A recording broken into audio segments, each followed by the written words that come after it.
এর আগের দিন আমরা বায়ো-সাভার্ট সূত্রের প্রয়োগ ঋজু দীর্ঘ পরিবাহীর ক্ষেত্রে একটা ঋজু দীর্ঘ পরিবাহীর ক্ষেত্রে চৌম্বক ক্ষেত্র তার থেকে লম্ব দূরত্বে কত হয় সেটা আমরা আলোচনা করেছি। আজকে আমরা একটা বৃত্তাকার পরিবাহীর ক্ষেত্রে তার কেন্দ্রে চৌম্বক ক্ষেত্র কত হবে বায়ো-সাভার্ট সূত্রের সাহায্যে আমরা নির্ণয় করব। আচ্ছা, এখানে আমরা একটা বৃত্ত এঁকেছি। এই একটা বৃত্ত, এই বৃত্তের মধ্য দিয়ে আই তড়িৎ প্রবাহ হচ্ছে। এভাবে অ্যারেঞ্জমেন্টটা এইভাবে করা আছে, বৃত্তের মধ্য দিয়ে আই তড়িৎ প্রবাহ হচ্ছে। এবার এই বৃত্তের কেন্দ্র ও এবং ব্যাসার্ধ ধরে নিলাম আর, কেন্দ্র ও এবং ব্যাসার্ধ আর। এবার এই বৃত্তের উপরে, এই পরিধির উপরে একটা ছোট্ট অংশ ডিএল আমরা নিলাম। এই ডিএল থেকে কেন্দ্রে অর্থাৎ ডিএল এর মধ্যে দিয়ে আই তড়িৎ প্রবাহ হচ্ছে। তাহলে আমরা জানি যে বৃত্তের পরিধির উপর যদি বৃত্তের পরিধি এবং ব্যাসার্ধকে যোগ করলে পরস্পর 90 ডিগ্রি কোণে আনত থাকে, অর্থাৎ বৃত্তের পরিধির উপর বৃত্তের ব্যাসার্ধ লম্ব হয়। অর্থাৎ এই যে ডিএল অংশ এবং আর পরস্পরের মধ্যে কোণ কত হবে 90 ডিগ্রি। তাহলে এই বৃত্তাকার পরিবাহী ডিএল অংশের জন্য কেন্দ্রে যে চৌম্বক ক্ষেত্রটা তৈরি হবে বায়ো-সাভার্ট সূত্রের সাহায্যে আমরা কি লিখতে পারি? কেন্দ্রে যদি ডেল্টা বি চৌম্বক ক্ষেত্র তৈরি হয় তাহলে আমরা লিখতে পারি delta B equal to μ0 by 4 pi I delta L sine 90 degree divided by R square. কেননা ডেল্টা এল থেকে পরিবাহী থেকে যে বিন্দু চৌম্বক ক্ষেত্র নির্ণয় করতে যাচ্ছি তার দূরত্ব কত আর, মানে বৃত্তের ব্যাসার্ধ। আর ডেল্টা এল এবং আর পরস্পরের সঙ্গে 90 ডিগ্রি কোণে আনত। তাহলে বায়ো-সাভার্ট সূত্রটা ছিল delta B equal to μ0 by 4 pi I delta L sine theta by R square. Theta মানে কত 90 ডিগ্রি। তার মানে কি দাঁড়াচ্ছে জিনিসটা μ0 by 4 pi I delta L by R square. এইটা হলো এই ডেল্টা এল অংশের জন্য বৃত্তের কেন্দ্র ওতে চৌম্বক ক্ষেত্র। তাহলে পুরো বৃত্তের জন্য কত হবে? পুরো বৃত্তটার জন্য কেন্দ্রে চৌম্বক ক্ষেত্র কত হবে? অর্থাৎ পুরো বৃত্তের মধ্যে দিয়েই তো আই তড়িৎ প্রবাহটা হচ্ছে। তাহলে পুরো বৃত্তের জন্য, সমগ্র বৃত্তের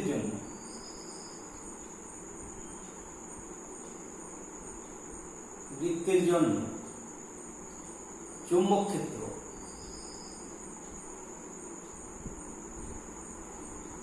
বি সমান হবে সামেশন ডেল্টা বি সমান μ0 by 4 pi summation I delta L by R square সমান আমরা লিখতে পারি μ0 by 4 pi I by R square summation delta L. আর এই ডেল্টা এলকে যদি সামেশন করে ফেলি তাহলে কি পাবো? টোটাল ডেল্টা, ছোট ছোট ডেল্টা এলগুলোকে সবগুলো ডেল্টা এলকে যোগ করলে কি পাবো? না বৃত্তের পরিধি পাবো।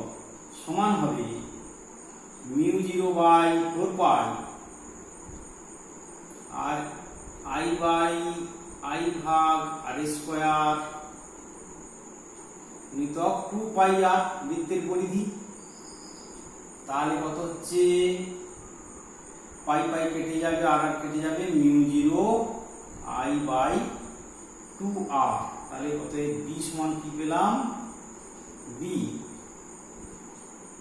অর্থাৎ একটা বৃত্তাকার পরিবাহী যার ব্যাসার্ধ আর এবং তার মধ্য দিয়ে যদি আই তড়িৎ প্রবাহিত হয় তাহলে তার কেন্দ্রে চৌম্বক ক্ষেত্র কত হবে? না μ0 আই বাই 2 আর। এটাই হলো বৃত্তাকার পরিবাহীর কেন্দ্রে চৌম্বক ক্ষেত্র। এখানে এই যে বৃত্তাকার পরিবাহীটা একটা তার যদি আমরা নিই, একটা পরিবাহী একটা নিই, একটা তার যদি নিই, এক পাকের ক্ষেত্রে, এন পাকের ক্ষেত্রে, এন পাকের ক্ষেত্রে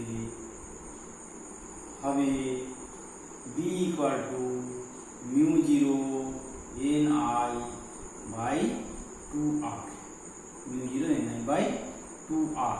এটা হলো আমার বৃত্তাকার পরিবাহীর জন্য তার কেন্দ্রে চুম্বক ক্ষেত্র কত হবে, যার মধ্যে দিয়ে I তড়িৎ প্রবাহিত হচ্ছে এবং যার ব্যাসার্ধ r, সেটা আমরা বায়ু সভার সূত্রের সাহায্যে নির্ণয় করলাম। আর একবার বলে দিই, একটা বৃত্ত যার ব্যাসার্ধ r, তার মধ্য দিয়ে I তড়িৎ প্রবাহিত হচ্ছে, সেই বৃত্তের একটা ডেল্টা এল অংশ আমরা কনসিডার করলাম। তাহলে ডেল্টা এল থেকে r দূরত্বে কেন্দ্রে চুম্বক ক্ষেত্র কত হবে, বায়ু সভার সূত্র অনুযায়ী delta B equal to mu zero I by mu zero by 4 pi I delta L sine 90 degree বা ভাগ আর স্কোয়ার, ডেল্টা এল আর আর পরস্পর 90 ডিগ্রি কোণে আনত, তাহলে mu zero by 4 pi I delta L by R square.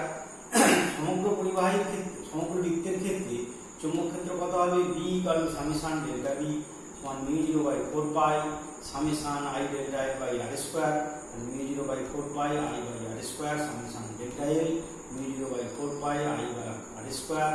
আর delta L মানে পুরো বৃত্তের পরিধি, মানে 2 পাই আর, সেখানে আমরা এটাকে কাটাকুটি করলে কি পাবো, পাই পাই কেটে যাবে, আর স্কোয়ার একটা কেটে যাবে, তাহলে mu zero I by 2r। এটা এই বৃত্তটা যদি এক পাকের বৃত্ত হয়, যদি এটা n পাকের বৃত্ত হয়, nটা পাক যদি থাকে তার থাকে, তাহলে n পাকের ক্ষেত্রে হবে, বৃত্তের কেন্দ্রে হবে mu zero N I by 2r। এটা হলো আমাদের বৃত্তাকার পরিবাহীর জন্য তার কেন্দ্রে চুম্বক ক্ষেত্র। এবার আমরা বৃত্তাকার পরিবাহীটা পুরোটা নেওয়া হবে না। বৃত্তাকার পরিবাহীর যদি বৃত্তাংশ আকারে থাকে পরিবাহী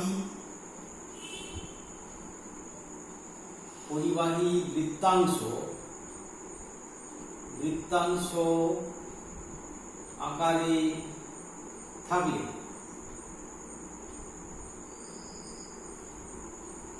কিরকম, এইরকম একটা বৃত্তাংশ, এটা কোনো না কোনো বৃত্তের কেন্দ্র, তাহলে এর মধ্যে দিয়ে মনে করো I তড়িৎ প্রবাহিত হচ্ছে, তড়িৎটা এইভাবে এসে চলে আসছে, তাহলে বৃত্তটা এর একটা কেন্দ্র থাকবে, এটার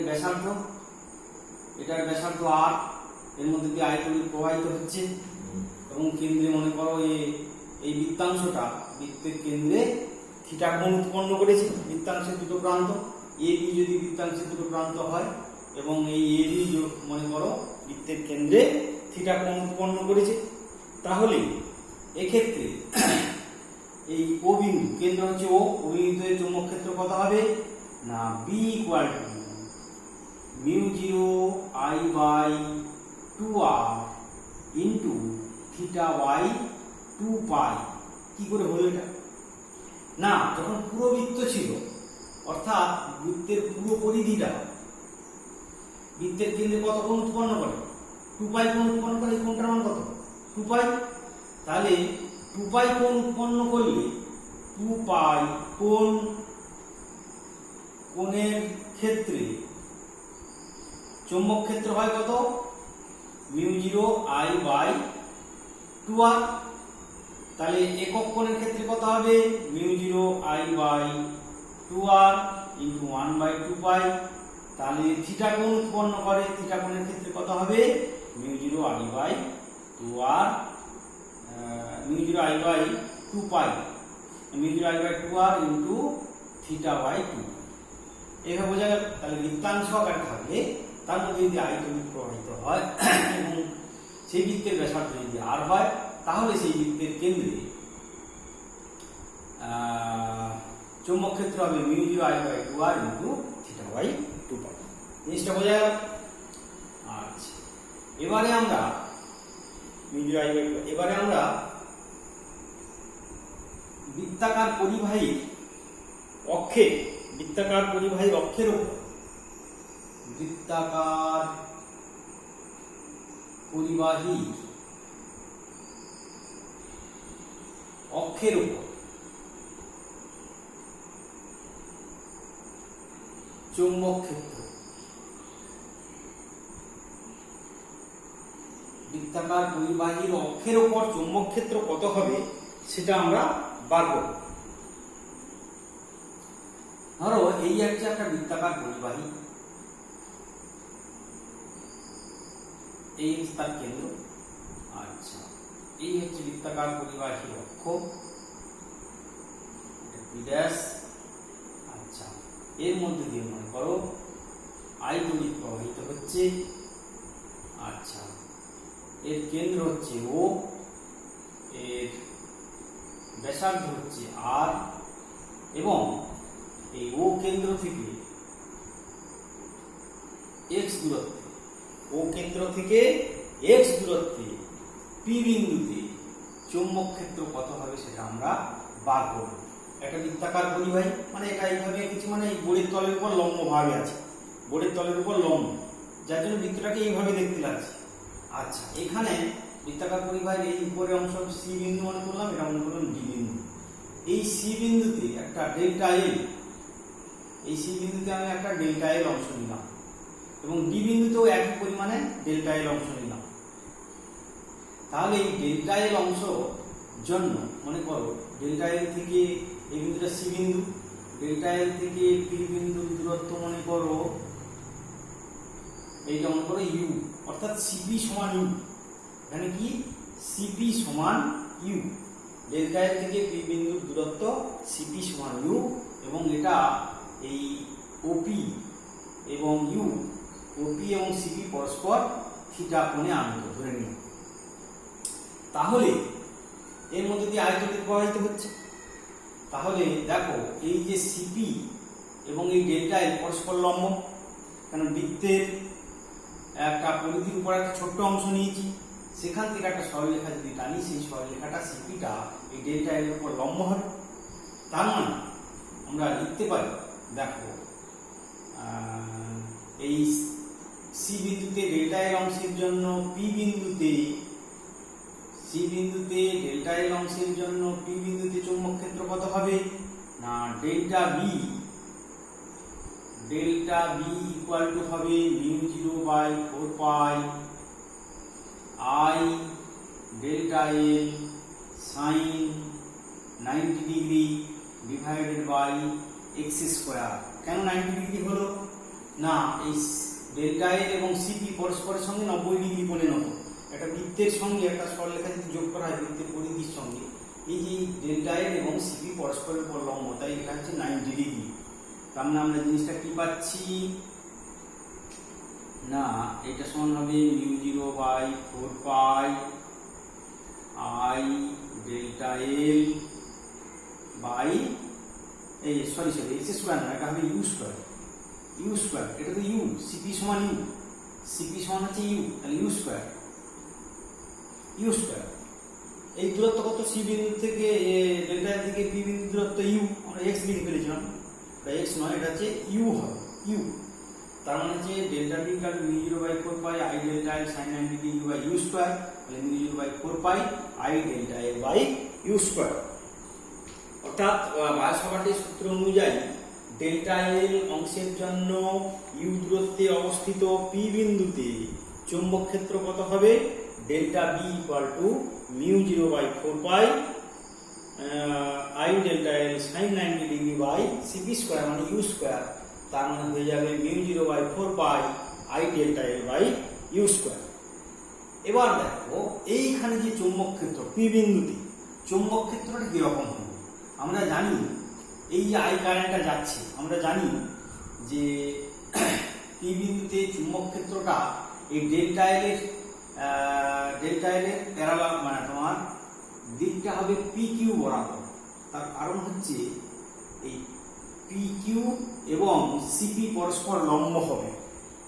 কট তোমার রাইট হ্যান্ড গ্রিপ রুল বা কট স্ক্রু নিয়ম অনুসারে এই ডেল্টা এল অংশের জন্য পি বিন্দুতে যে চৌম্বক ক্ষেত্রটা তৈরি হবে ডেল্টা বি, এই ডেল্টা বিটা এই পি কিউ বরাবর, এই ডেল্টা বিটা তোমার সিপি এর উপর লম্ব হবে। কট স্ক্রু নিয়ম প্রয়োগ করলে আমরা পাবো। এইভাবে আমরা যদি ধরি বা এই যে রাইট হ্যান্ড গ্রিপ রুল, তাহলে কারেন্টটা এইভাবে আসছে, এদিক দিয়ে হয়ে পাবে। আমরা এইভাবে কারেন্ট বরাবর বুড়ো আঙুল লাগলে কি হবে না আর চারটে আঙুল দিতে হবে, সেটা হচ্ছে সিপি এর উপরে সিপি এবং পি কিউ পরস্পর লম্ব হবে।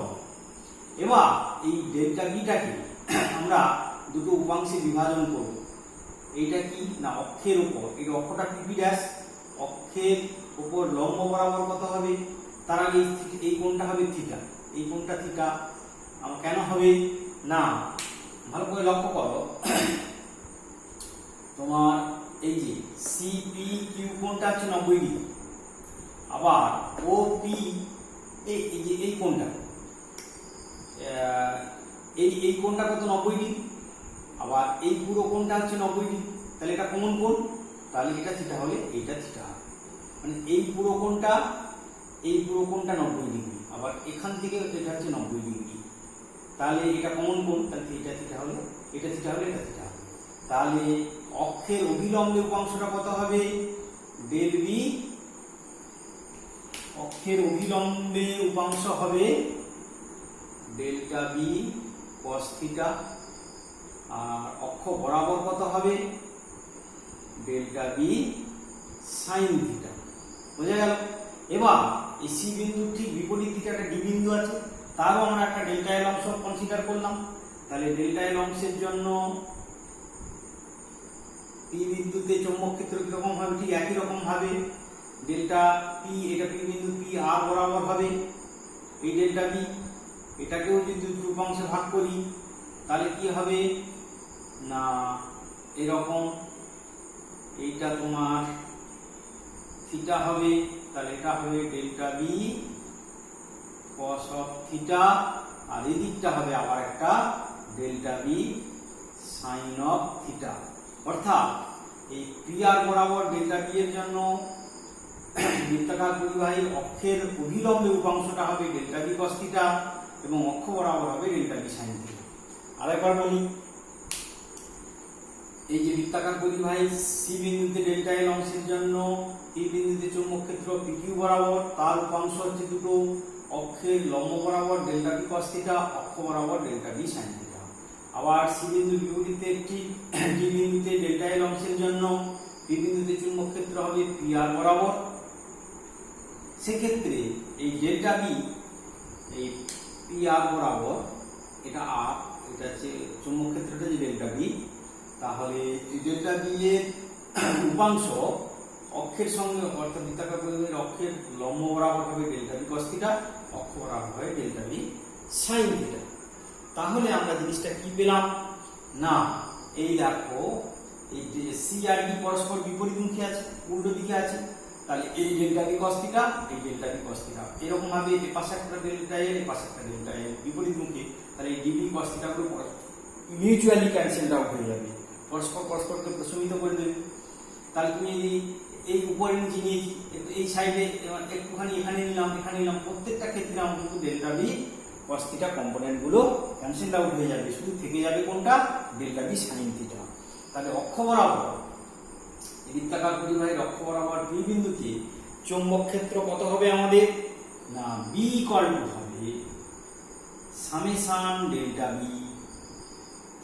Delta B sine theta.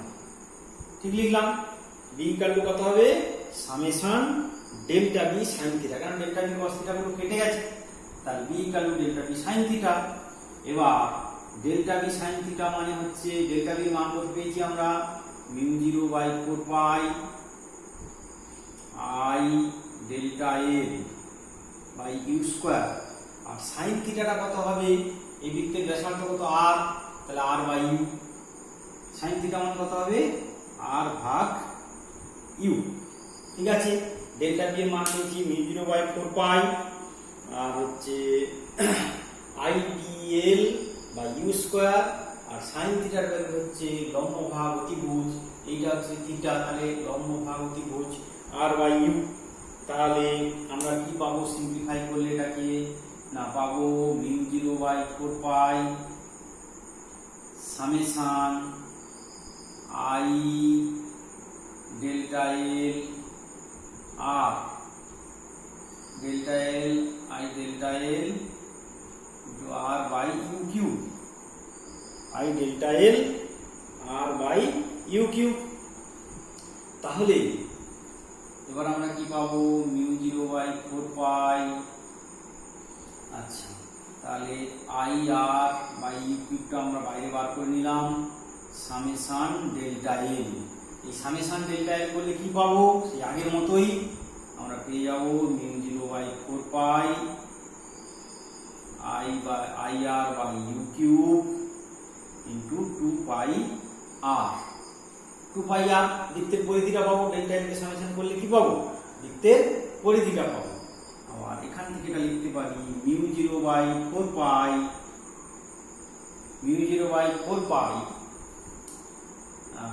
আচ্ছা এখানে 4 কেটে যাচ্ছে, এক টার্ম থাক, I into 2 r into r divided by U cube. এখানে লক্ষ্য লক্ষ্য করে ইউ কিউব মানে কত হবে? ইউ স্কোয়ার সমান কত হবে? X square plus R square, R square plus X square, R square plus X square তার ইউ কিউব। ইউ স্কোয়ার মানে হচ্ছে R square plus X square হবে, তাহলে ইউ সমান হবে square root R square plus X square, তাহলে এটা হবে 3/2। ইউ কিউব সমান কত হবে?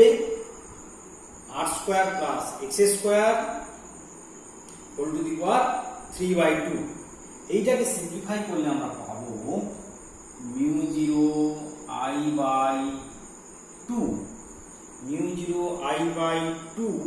আর স্কোয়ার বাই, সিম্পলিফাই করলে পাবো R square plus X square whole to the power 3/2। তাহলে বৃত্তাকার পরিবাহীর উপর বৃত্তাকার পরিবাহীর অক্ষের উপর চৌম্বক ক্ষেত্র কত পেলাম? না mu 0I/2 R square plus X square. এটাকে সিম্পলিফাই করলে পাই কেটে যাবে, 2 কেটে যাবে, আই থাকবে। আচ্ছা এখানে আর গুণ হয়ে আর স্কোয়ার হয়ে যাচ্ছে, আর নিচটা হচ্ছে R square plus X square whole to the power 3/2। যদি বৃত্তাকার পরিবাহীটা আমার এন পাকের হয়, এন পাকের পরিবাহীর ক্ষেত্রে কত হবে? এন পাকের পরিবাহীর ক্ষেত্রে হবে চৌম্বক ক্ষেত্র B equal to mu 0 Ni/2 R square plus X square whole to the power 3/2। এক্সটা কি? কেন্দ্র থেকে এক্স দূরত্বে। এবার এখান থেকে দেখো আমরা সহজেই কেন্দ্রে কত হবে বার করে নিতে পারি। এক পাকের ক্ষেত্রে যদি হয় কেন্দ্রে কত হবে? কেন্দ্রে হবে কত? না এক্সটা 0 করে দাও, এক্স 0 করে দিলে কি হবে? এটা তোমার হয়ে যাবে আর কিউব চলে আসবে, তাহলে হবে বি ইকুয়াল টু হবে কেন্দ্র হবে মানে যখন x ইকুয়াল টু 0 তাহলে মিউ 0Ni/2r, মিউ 0Ni/2r। তাহলে এটা হলো জেনারেল এক্সপ্রেশন, অর্থাৎ বৃত্তাকার পরিবাহীর অক্ষের উপর চৌম্বক ক্ষেত্র হবে mu 0I/2 R square plus X square, mu 0I/2 R square plus X square whole to the power 3/2। আর এন পাকের ক্ষেত্রে mu 0Ni/2 R square plus X square whole to the power 3/2। এবং কেন্দ্রে হবে অর্থাৎ যখন x ইকুয়াল টু 0 হবে, অর্থাৎ এখানটা x এই ও থেকে কি পর্যন্ত দূরত্ব x, যখন x 0 হবে তাহলে কেন্দ্রে কত হবে? না b ইকুয়াল টু x এর জায়গায় 0 বসিয়ে দিলে পাবো আর স্কোয়ার 3/2, তাহলে r কিউব 1/r, তাহলে মিউ 0Ni/2। তাহলে n পাকের ক্ষেত্রে কেন্দ্রে চৌম্বক ক্ষেত্র হবে এটা। এরপর আমরা দেখব যে এই চৌম্বক ক্ষেত্র কেন্দ্রের সঙ্গে অর্থাৎ বৃত্তাকার পরিবাহীর চৌম্বক ক্ষেত্রের বৈশিষ্ট্য। বৃত্তাকার পরিবাহীর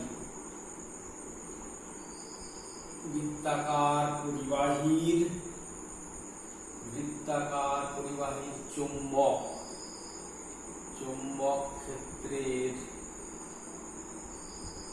ক্ষেত্রের বৈশিষ্ট্য। জিনিসটা কি?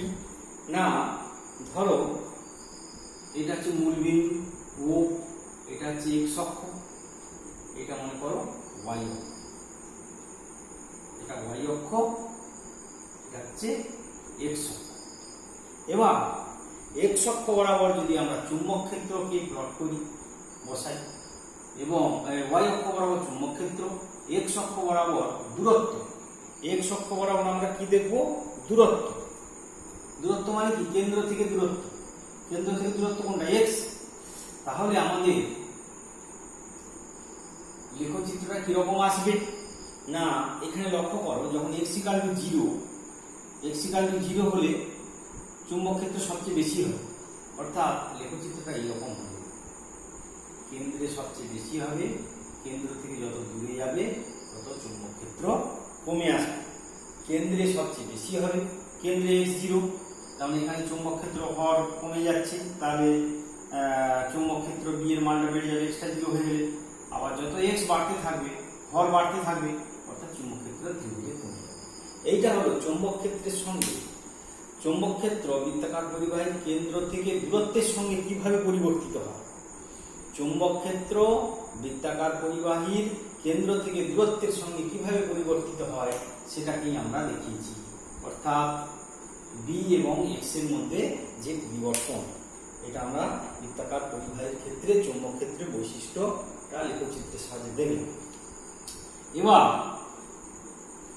আমরা দেখব যে চুম্বক ক্ষেত্রটা কেন্দ্রে সর্বোচ্চ হচ্ছে এবং যত কেন্দ্র থেকে দূরে যাওয়া যাবে তত চুম্বক ক্ষেত্রটা কমে আসছে। তাহলে আমরা ইউনিফর্ম একটা চুম্বক ক্ষেত্র যদি পেতে চাই, তার জন্য একটা আমাদের সিস্টেম আছে, সেটাকে বলছে হেলমহোল্টজের ডাবল কয়েল, হেলমহোল্টজের ডাবল কয়েল বা হেলমহোল্টজের দ্বৈত কুণ্ডলী। হেলমহোল্টজের দ্বৈত কুণ্ডলী। হেলমহোল্টজের দ্বৈত কুণ্ডলীটা কি? না এরকম দুটো কুণ্ডলী আছে, যাদের প্রত্যেকের ব্যাসার্ধ এই কেন্দ্র, এই হচ্ছে তোমার অক্ষ, তাদের একটা ও একটা ও ড্যাশ, তাদের ব্যাসার্ধ আর, এটারও ব্যাসার্ধ আর, এবং তাদের কেন্দ্র দুটো মনে করো পরস্পর আর দূরত্বে অবস্থিত। তাহলে এর জন্য কি হবে? চুম্বক ক্ষেত্র এখানে সর্বোচ্চ হবে, এই বিন্দুতে, এখানেও চুম্বক ক্ষেত্র সর্বোচ্চ হবে। তাহলে এই জায়গাটা কি হবে? না লেখচিত্র করলে আমরা দেখতে পাবো এইরকম হবে জিনিসটা, অর্থাৎ হেলমহোল্টজের দ্বৈত কুণ্ডলীর ক্ষেত্রে আমাদের চৌম্বক ক্ষেত্র, এটা হচ্ছে এক্স অক্ষ, এটা হচ্ছে ওয়াই অক্ষ। তাহলে কি হবে? একটা হচ্ছে তোমার এই একটা বিন্দু, মানে এইটা হচ্ছে এই বৃত্তের কেন্দ্র, আর এটা হচ্ছে এই বৃত্তের কেন্দ্র। একটাকে যদি আমরা আর জুড়ে ধরি, এটা হচ্ছে 0 0 মূল বিন্দু, এটা হচ্ছে মূল বিন্দু, এটা হচ্ছে r0, আর এটা কি হবে? -r0। ঠিক আছে? তাহলে এইখানে চৌম্বক ক্ষেত্র সর্বোচ্চ, বের ক্ষেত্রে কত হবে? এইখানে সর্বোচ্চ হবে এরকম এই বিন্দুতে, অর্থাৎ এইরকম হয়ে চৌম্বক ক্ষেত্রটা এইভাবে নেমে যাবে। আর এর ক্ষেত্রে কি হবে? এখানে সর্বোচ্চ হবে, আর এইভাবে এই জায়গাটা দেখো, দুটো চুম্বক ক্ষেত্র পরস্পর পরিপাতিত হচ্ছে, তার ফলে কি হবে? এখানেও চুম্বক ক্ষেত্রটা একটু বেড়ে যাবে, এখানে কি হবে? চুম্বক ক্ষেত্রটা বেড়ে যাবে। তার মানে এই অঞ্চলটাতে এর কেন্দ্র থেকে এর কেন্দ্র পর্যন্ত এই যে অঞ্চলটা, এই আর দূরত্বের মধ্যে চুম্বক ক্ষেত্রটা ইউনিফর্ম হবে এবং তার লেখচিত্রটা এইরকম হবে। তাহলে কি হলো? এর এই বৃত্তাকার পরিবাহীর জন্য কেন্দ্রে চুম্বক ক্ষেত্র সর্বোচ্চ হবে, এই বরাবর আমরা বি নিয়েছি, এই ওয়াই অক্ষ বরাবর আমরা বি নিয়েছি, তাহলে এখানে বিটা সর্বোচ্চ হবে, যত কেন্দ্র থেকে দূরে যাবে কমে যাবে, এদিক থেকে গেলে কমবে, এদিকে গেলেও কমবে। আবার দ্বিতীয় কুণ্ডলীটার ক্ষেত্রে এইখানটা সর্বোচ্চ হবে, আবার বাঁ দিকে ডান দিকে গেলেও কমবে, বাঁ দিকে গেলেও কমবে। তাহলে দুটো পরিবাহীর ক্ষেত্রে চুম্বক ক্ষেত্রের লেখচিত্রটা এরকম হবে। আর মাঝখানটা কি হবে? না এই চুম্বক ক্ষেত্র দুটো পরিবাহিত হচ্ছে, তারপরে এখানেও কিন্তু চুম্বক ক্ষেত্রের মানটা একটু বেড়ে যাবে। তার ফলে এই দুটো কেন্দ্রের মধ্যে, এই দুটো বৃত্তাকার পরিবাহী অর্থাৎ হেলমহোল্টজের দ্বৈত কুণ্ডলীর ক্ষেত্রে দুটো বৃত্তাকার পরিবাহী কেন্দ্রের মধ্যে চুম্বক ক্ষেত্রটা ইউনিফর্ম হবে, অর্থাৎ চুম্বক ক্ষেত্রটা সুষম হবে। ঠিক আছে, এবার আমরা অ্যাম্পিয়ারের বদ্ধপথের সূত্রের স্টেটমেন্টটা জানবো।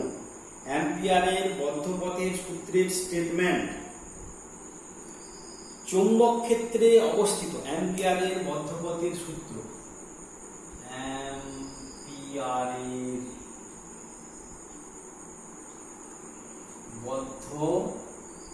বদ্ধপথের সূত্র। অ্যাম্পিয়ারের বদ্ধপথের সূত্রটা কি বলছে না, চৌম্বক ক্ষেত্রে যে কোনো বদ্ধপথ বরাবর চৌম্বক ক্ষেত্র ভেক্টরের পথ সমাকলের মান ওই বদ্ধপথ দ্বারা পরিবেষ্টিত তড়িৎ প্রবাহ এবং শূন্যস্থানের চুম্বক ভেদ্যতার গুণফলের সমান। অর্থাৎ চৌম্বক ক্ষেত্রে যে কোনো বদ্ধপথ বরাবর চৌম্বক ক্ষেত্র ভেক্টরের মান, চৌম্বক ক্ষেত্র ভেক্টরের পথ সমাকলের মান ওই বদ্ধপথ দ্বারা পরিবেষ্টিত তড়িৎ প্রবাহ এবং শূন্যস্থানের চৌম্বক ভেদ্যতার গুণফলের সমান। অর্থাৎ আমরা যদি এই রকম একটা বদ্ধপথ কল্পনা করি, চুম্বক ক্ষেত্র, এই চুম্বক ক্ষেত্রের মধ্যে এরকম একটা বদ্ধপথ কল্পনা করি এবং তার ভিতর দিয়ে মনে করো একটা আই তড়িৎ প্রবাহ হচ্ছে এবং তড়িৎ পরিবাহী তার আছে, যার মধ্যে দিয়ে আই তড়িৎ প্রবাহিত হচ্ছে, এই হচ্ছে আমার একটা বদ্ধপথ। তাহলে আমরা দেখেছি রিলি পরিবাহীর ক্ষেত্রে তোমার রিলি পরিবাহী থেকে তার নির্দিষ্ট দূরত্বে একটা চৌম্বক ক্ষেত্র তৈরি হয়।